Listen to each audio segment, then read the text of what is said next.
hidup dari bangun pagi sampai tidur lagi, itu diongkosin negara, Pak. Mau nelpon ada biayanya. Ada biayanya, makan tersedia, semua diongkosin lah, kemana-mana. Jadi bahkan saya kadang guyon, dulu waktu di swasta kayaknya ATM nggak nambah sebanyak ini.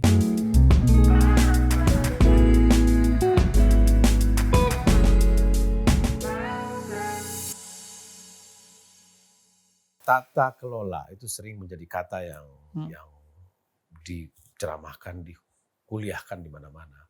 Mungkin itu dari manajemen kali ya, Pak, tata kelola atau apalah istilahnya yang sering dipakai, karena nampaknya segala sesuatu yang besar kalau tidak dikelola dengan baik itu kan juga tidak akan berhasil. Dan governance ya, Governance bahasa Inggrisnya. Bahasa Inggris governance. Nah itu kan kita dengarkan lama sekali itu kata itu sebagai kosakata yang dipakai oleh para manajer, para teknokrat itu. Kembali ke pengalaman Anda mengelola, tadi ada Pertamina, Pindad, terus BRR yang ad hoc, terus ada BRR ad hoc ya? BRR ad hoc ya, terus 4 tahun selesai. Kementerian SDM gitu. Nampaknya tata kelola ini yang betul-betul dikelola gitu ya sebagai kosakata inti. Coba jelaskan lagi biar orang awam seperti saya mengerti sebenarnya apa tata kelola itu. Ya, saya kira tepat sekali bahwa yang kita urus itu tata kelola ya. Tadi kan disebut kok begitu banyak sektor, ya kalau kita teknis kita nggak punya pengetahuan kan, ya. Emang Anda ngerti itu jenis-jenis crude oil peluru apa segala macam. Tapi kalau kita ngomong tata kelola, ya kita main di situlah gitu. Jadi misalnya yang paling gampang itu kan tata kelola itu artinya mengurus sesuatu dengan mengedepankan atau menjalankan prinsip-prinsip transparansi, accountability, responsibility, independensi, dan fairness gitu. Transparansi kita tahu lah, semua transparan. Keterbukaan, kemudian bertanggung jawab, kemudian independen itu artinya kita punya kebebasan, punya sikap yang betul-betul dijalankan secara profesional, as a profesional gitu, punya otonom lah ya, punya otonomi. Kemudian fairness itu ya semuanya berjalan fair, adil, dan tidak mencederai rasa keadilan, tidak menginjak karyawan, dan itu yang dilakukan di mana-mana. Bagaimana caranya? Caranya katanya 3. Kalau saya kembali pada aspek reform institusi, menata orang, menata struktur, sama menata kultur budaya. Jadi people, struktur, dan culture. Orang, struktur, dan budaya gitu. Saya pendekatannya biasanya, kalau struktur kan sebetulnya kita hire konsultan aja, selesai itu. Bayar. Kultur lama. Konsultan ternama pasti dengan cepat bisa menata bisnis proses, menata struktur, menata mekanisme kerja. Semacam corporate culture. Nah, corporate culture lama ini. Karena itu yang paling cepat adalah people. Jadi begitu masuk ke dalam satu institusi, cari orang-orang terbaik, tidak harus diboyong dari luar ya. Karena biasanya orang-orang di dalam itu tersembunyi itu. Tapi begitu ngelihat leadernya itu arahnya baik, berbeda segala macam, orang itu akan muncul. Dan ada fairness. Ya, ada tadi begitu 5 prinsip tadi dijalankan, orang itu akan muncul. Itu. Jadi Anda malah misalnya ini dalam praktek Anda malah curiga kalau ada orang yang Anda baru masuk di sebuah institusi, malah dia cepat lapor, cepat cerita sana sini, gitu ya. Anda malah mencari yang tidak ngomong siapa nih? Begitu nggak kiatnya? Ya kiatnya macam-macam, itu satu. Tapi antara lain misalnya, kan dalam rapat kelihatan tuh ada yang tulus, ada yang pakai bedak pupur, istilahnya window dressing gitu. Nah, salah satu yang sering saya lakukan adalah, karena itu perlu waktu lama, perlu waktu berbulan-bulan. Orang-orang yang sebetulnya kita ketahui potensinya baik, kadang-kadang kita ajak traveling, Pak. Kita ajak jalan tuh. Oh gitu. Jalan. Dalam perjalanan dinas. Ya kan. Sengaja gitu ya. Tentu saja harus ada relevansinya gitu. Oh iya. Itu jalan 3-4 hari itu kan ketahuan tuh, Pak. Karena intens berkomunikasi, kemudian. Tapi setelah Anda incer dulu lah, iyalah ada info kiri kanan, kan ini bagus, ini bagus. Ada semacam rapid assessment dulu. Kalau kita memerlukan satu assessment lebih terstruktur ya nggak apa-apa kita panggil ahlinya lah. Tapi kita sudah ya karena mungkin pindah-pindah bidang pekerjaan jadi intuisi muncul gitu. Jadi itu antara lain yang sering saya lakukan. Dan saya merasa makin ke sini makin tua ini makin banyak benarnya lah daripada salahnya gitu.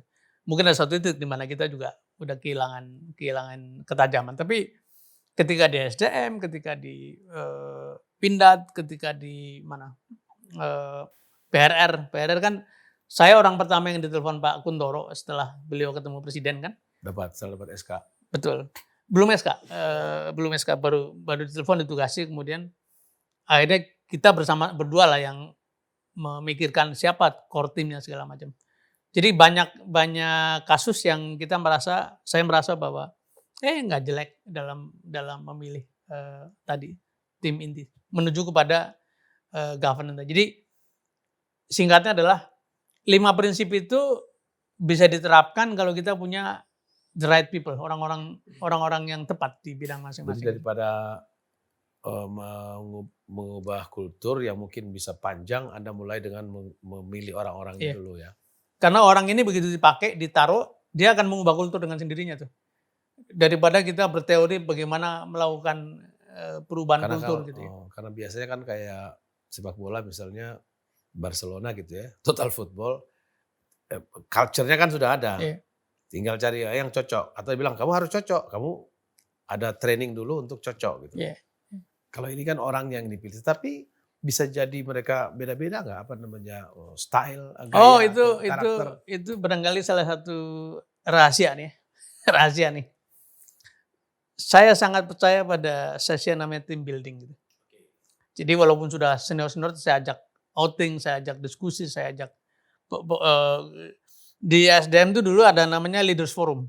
Ada Oil and Gas Leaders Forum, ada Power Leaders Forum, ada Renewable Leaders, ada Mining Leaders Forum. Jadi para senior itu dikumpulkan kemudian saling sharing dan kita kadang-kadang main-main sedikit lah, main-main seperti kebanyakan. Karena saya percaya bahwa tim itu casual activities. Yes, dan itu sangat dihargai oleh mereka.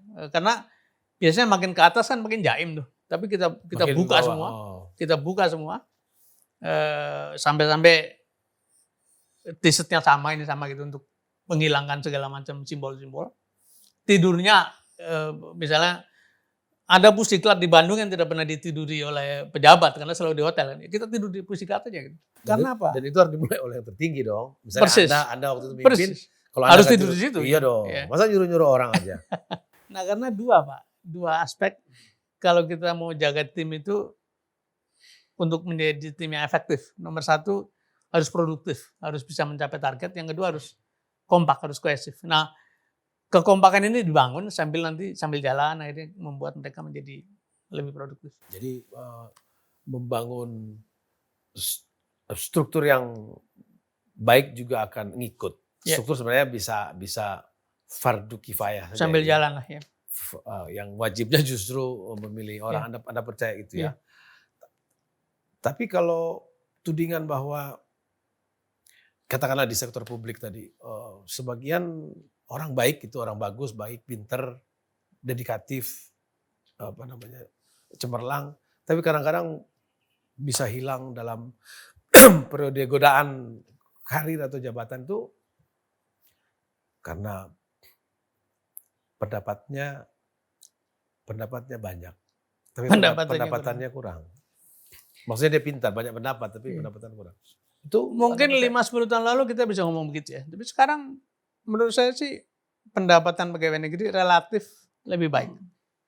Apalagi pejabat nih. Pejabat ini begitu eselon 3 ke atas, segala macam ada tuh. Honor project, honor tim ini, honor apa segala macam. Whole package. Iya. Eselon 2 ke atas biasanya ada tambahan-tambahan tugas komisaris anak perusahaan, komisaris BUMN segala macam ada. Jadi sebetulnya kalau bicara penghasilan eselon 3 ke atas sih harusnya sudah tidak ada soal. Ini saya bicara rata-rata ya. Tentu saja ada kementerian yang memang sulit lah. Yang bawah juga beberapa sudah mulai lebih baik daripada karyawan swasta lah rata-rata. Jadi itu tidak relevan lagi sebetulnya menurut saya. Yang menjadi penyebab, lihat aja yang korupsi yang muncul bukan orang-orang yang miskin kok, bukan orang-orang yang susah. Nggak, maksud saya kan tetap saja mungkin terasa tidak ada tidak ada kepastian. Kenapa nggak misalnya orang itu dia melekat tambah-tambah tadi kalau dia menjabat. Kenapa tidak dibikin paket misalnya Oh, salary? Kan kita tahu bahwa Singapura misalnya orang bisa keluar masuk dari sektor publik ke private sector, sektor publik lagi, atau kembali ke private sector dengan gaji yang bersama. Apakah dia direktur di sebuah perusahaan atau dia direktur atau bahkan dirjen di sebuah kementerian gitu. Di sini kan saya nggak tahu pasti jomplang. saya termasuk yang mendukung pikiran itu, bahkan berusaha melaksanakannya. Misalnya pada waktu saya diminta mendesain gaji di BRR ya, berapa sih pantasnya deputi, berapa pantasnya direktur, udah taruh aja, istilahnya lamsam, sa paket gitu loh. Rumah karena di Aceh itu waktu itu sulit perumahan, maka kita kontrakan lah gitu. Tapi selebihnya udah mau kamu mau dengan cara apapun itu urusanmu lah. Dikasih satu bulk gitu ya. Betul, betul. Dan itu sebetulnya akan lebih efisien, Pak. Karena misalnya Jadi termasuk misalnya dia mau pilih mobil apa, dia Iya, sewa aja apa iya. dia beli, betul. tapi dikasih satu paket selama let's say hitungan 1 tahun gitu atau Nah, saya bilang pada waktu di kementerian bilang pada teman-teman, coba ini kalian kan semua keluar kota itu kan karena ada sisa-sisa SPPD kan. Coba ya, kita berusaha keluar kota dikurangi separuh, tapi kita cari pola ditambahkan honorarium berupa apalah. Dan itu ketemu polanya sebetulnya. Karena duit kita sebenarnya cukup. Kalau mau tadi mau dengan cara seperti yang Anda bilang, taruh aja lah yang pantasnya berapa lah seorang. Eselon 1, eselon 2 daripada segala macam. ditambah-tambahkan Iya. ini itu instrumen ini itu Iya. akhirnya juga hampir sama. Iya. Toh ujungnya kalau katakanlah kementerian yang mengurus bendahara negara kita kan melihatnya ujungnya saja. Lihat aja itu namanya belanja barang itu sebetulnya sebagiannya adalah unsur-unsur untuk honor sebetulnya. Nah, kalau kita jumlahkan kemudian potong slide saja nih yang buat manusia, yang buat belanja orang berapa, kasih aja.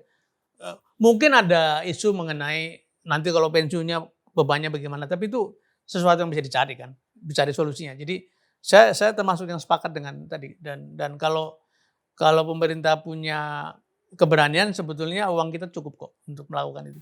Sehingga orang tidak perlu lagi ya kelihatannya pendapatan resminya kalau kita lihat di undang-undangnya gitu kecil sekali, bahkan Iya. mungkin malu Iya. kalau dikatakan gaji seorang menteri, anggota DPR, tapi begitu hasil akhirnya take home-nya gede sekali karena komponennya terlalu banyak. Kan bisa dirapikan saja.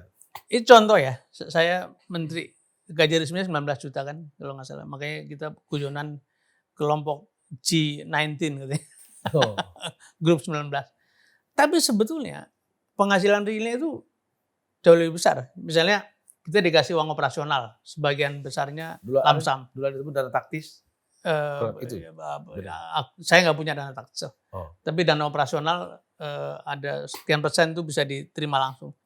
Tapi Pak, hidup dari bangun pagi sampai tidur lagi, itu diongkosin negara Pak.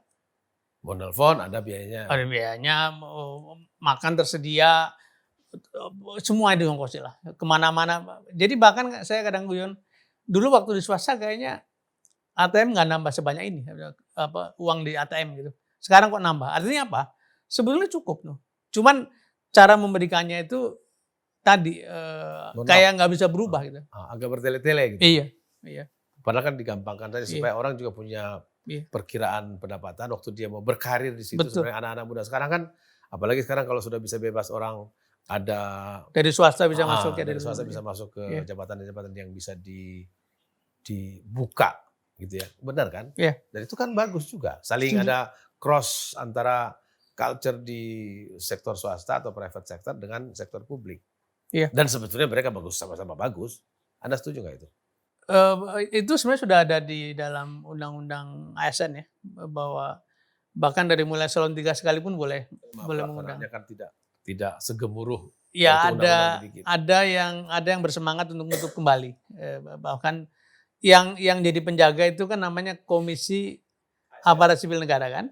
Itu istilah mereka itu, istilah kita, saya dulu ikut mendorong supaya undang-undang itu terjadi waktu masih di MTI. intinya kan komite ASN itu menjadi penjaga meritokrasi istilahnya, supaya orang betul-betul dihargai karena merit, karena kemampuannya, Bukan karena karena satu suku, betul. satu kampus, Iya, satu kampung. iya. Tapi itu kelihatannya ada yang bersemangat untuk membubarkan, kemudian mobilitas karir dari swasta kelihatannya tidak terlalu di-welcome oleh dalam itu. Dan Tapi itu sebenarnya tidak terlalu diumumkan. iya. Sehingga orang tidak tahu jabatan mana yang Iya. sedang dibuka gitu. Ya beberapa tahun ini ada yang namanya lelang jabatan kan. Tapi kelihatannya tetap dari luar birokrasi itu agak kurang mendapat tempat. Dan itu sebenarnya sayang karena potensi kita sebenarnya banyak juga yang bersedia, bahkan di antara orang-orang yang sudah katakanlah kepala 4, kepala 5 kan sudah selesai dengan diri sendiri, mungkin pengen mengabdi ke birokrasi kan. Dan Itu bahkan mungkin bisa jadi dia tidak lagi mengukur gaji. Iya, betul. Katakanlah dia gaji 10 perak di swasta yang dia berkarir lama, di sini dapat 3-4 pun dia mungkin. Ya, mereka ngambil itu. Toh dia punya saving banyak, mungkin dia punya cara investasi juga ada Iya, gitu. betul. Itu kan di negara-negara maju biasa ya? Iya, iya. Atau bagaimana Anda menceritakan? Makanya kan kalau istilahnya kan pegawai kontrak kan, pejabat kontrak lah. Ya kontraknya 1 term aja 5 tahun, begitu selesai balik lagi ke dunia swasta. Atau kalau diperpanjang jadilah 10 tahun misalnya gitu. Jadi itu saya sering ceritakan begini di berbagai tempat itu. Ini gelasnya bening lah ya. Kalau kita mau merubah situasi, kita tuangkan air putih terus-menerus, apa yang terjadi?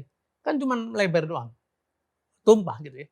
Tapi kalau kita masukkan CDR atau redoxon, pleng gitu, warnanya berubah. Jadi kalau kita mau merubah, mau tidak mau unsur yang di dalamnya mesti dirubah. Nah, selama kita tidak menerima orang lain ke dalam, baik antar birokrasi maupun dari luar, sulit untuk mendorong perubahan di dalam satu birokrasi. Jadi harusnya itu menjadi best practice yang dilakukan. Dan sebetulnya itu lazim di negara-negara lain kan, negara maju. Ya bahkan di sini pun sebetulnya kan banyak sekali cerita yang masuk atau perubahan itu didorong oleh orang-orang yang masuk dari luar kan begitu. Katanya riset di manajemen perubahan mengatakan 70% leader yang melakukan perubahan itu disebut outsider, Pak. 30%-nya adalah extraordinary insider. Jadi orang dalam yang punya network, punya wawasan, punya visi mengenai bagaimana dunia luar gitu. Nah itu kalau kita bicara bahwa negara kita banyak sekali peluang perubahan, sebetulnya disitulah kesempatannya untuk tadi memasukkan orang-orang luar. Dari tadi talent banyak, gaji sebenarnya nggak kurang-kurang. Nggak ada masalah, uang kita cukup. Karena kalau dijadikan satu paket saja sebenarnya sama juga dengan yang terjadi sekarang. Kalau nggak kan ngapain orang berjubal-jubal masuk ke karir. Yang ketiga isunya adalah apakah birokrasi kita atau sektor layanan publik kita tidak terlalu gemuk? Karena jadi macam seperti kalau dulu ada istilah sosiologi lama zaman mengelola menganalisa Indonesia itu seperti birokrasi lah, negara birokrasi. Ya kalau ngukur volume pekerjaannya, apalagi sekarang kan, yang dulu kan saya waktu pemeriksa, waktu auditor muda sekali itu, waktu awal bekerja itu, Ajun ya namanya. Ada sebarisan orang, Pak, yang tugasnya ngetik, Pak. Sehingga ada kepala seksi pengetikan. Gitu. Bagaimana caranya? Si ketua tim itu menulis dengan tangan, dikasihkan kepada kepala bagian pengetikan, dibagilah itu. Kemudian kami yang Ajun muda itu nge-call, istilahnya itu ngelihat antara draft sama ketikan. Kalau ada yang salah kembalikan lagi pada itu. Sekarang kan nggak ada begitu. Itu di generasi baru dianggap itu udah bubar itu kan. Lucu sekali. Dan makin modern kita, pekerjaan-pekerjaan semacam itu kan makin. Jadi kalau nanti pada suatu ketika dikatakan terlalu gemuk, bisa jadi. Persoalannya adalah kita ini menerima pegawai negeri kadang-kadang bukan semata-mata karena kebutuhan, tapi karena kewajiban memberi lapangan pekerjaan gitu. Nah ini memang sesuatu yang. Ini kan telur dengan ayam. Saya harus salah juga tadi kan. Saya harus katakan. Misalnya saya tanya beberapa teman bupati, wali kota, kenapa ditambah terus? Terus kalau tidak ditambah, bagaimana ini orang-orang makan? Padahal mungkin meja tak ada, kursi tak ada, sehingga yang ramai kantin misalnya atau dia keluyuran. Tetapi kalau tidak dibuka, dia akan dapat tekanan publik. Jadi di sini diperlukan pemimpin yang kreatif di berbagai level gitu. Bagaimana instead of ngurangi mereka, tapi nambah volume pekerjaan, menambah service pada masyarakat gitu. Dan sebetulnya ya caranya banyak lah kalau kita betul-betul terus mencari jalan karena tapi kalau dikatakan sekarang mesti dipotong ya mereka mau kerja apa gitu itu sulit lah untuk melakukan hal seperti itu. Tapi kalau dilakukan cara misalnya semacam pensiun, kan dalam birokrasi kan ada yang usianya mungkin sudah lama, kohort kalau kita bicara kohort gitu ya. Kohortnya mungkin ada yang masih mesin ketik udah nggak ada kan, tapi yang pakai mesin ketik listrik gitu, tapi dengan sekarang komputer yang sudah sangat canggih, kan kohortnya bisa beda sekali itu. Belum tentu mereka tidak mau loh kalau pergi dengan. Saya kira ya, saya sepakat dengan pandangan itu. Ya. Jadi diberi paket yang baik, disiapkan pasca pensiunnya mau kemana, dibekali dengan keterampilan atau wawasan bagaimana melalui masa pensiun. Itu saya kira banyak yang terima. Nah, tantangannya nanti begini. Misalnya dilakukan dengan sukarela, justru yang mau pensiun dini orang-orang terbaik karena mereka merasa bisa dilakukan. Aturan, Pak. Yang misalnya tinggal 5 tahun lagi boleh. Kalau yang 10 tahun jangan dong. Apalagi kalau dia sudah ikut kursus sana, kursus sini di sekolah kan. Iya. Bisa kan diatur begitu? Bisa. Memang sebetulnya yang kita tidak punya ya. Sejak dulu kita membahas ini. Itu adalah semacam Office of Human Capital pemerintah gitu. Oh ya ada. Menteri Pan RB. Ada Menpan, ada. Menteri Pan RB. Tapi nuansa politiknya lebih besar daripada nuansa teknokratiknya gitu. Tapi dulu di tangan Pak Emil Salim sama Pak Sarwono itu pernah menjadi betul seperti human resources department di sebuah perusahaan. Zaman itu saya setuju. Apalagi ada BAKN, ya kan? Ya namanya Ayamani Huruk itu sangat terkenal. Zaman itu Pak, yang namanya fungsi-fungsi staff, fungsi-fungsi periset itu memang sepertinya ditempatkan orang-orang yang among the best lah. Tadi sebut. Menpannya siapa? Emil Salim, Sarwono gitu. Kepala Bappenasnya siapa? Ginanjar, Sumarlin segala macam. Jadi pada waktu mendesain itu betul-betul didasari pada knowledge dan konsep mengenai bagaimana mengurus human capital itu. Itu yang menurut saya sekarang kelihatannya agak kurang. Karena saya harus mengatakan hawa politik ini terlalu mewarnai bagaimana birokrasi diurus gitu. Jadi ruang untuk teknokrasi, ruang untuk agak-agak ilmiah, agak saintifik itu agak turun. Itu yang saya lihat.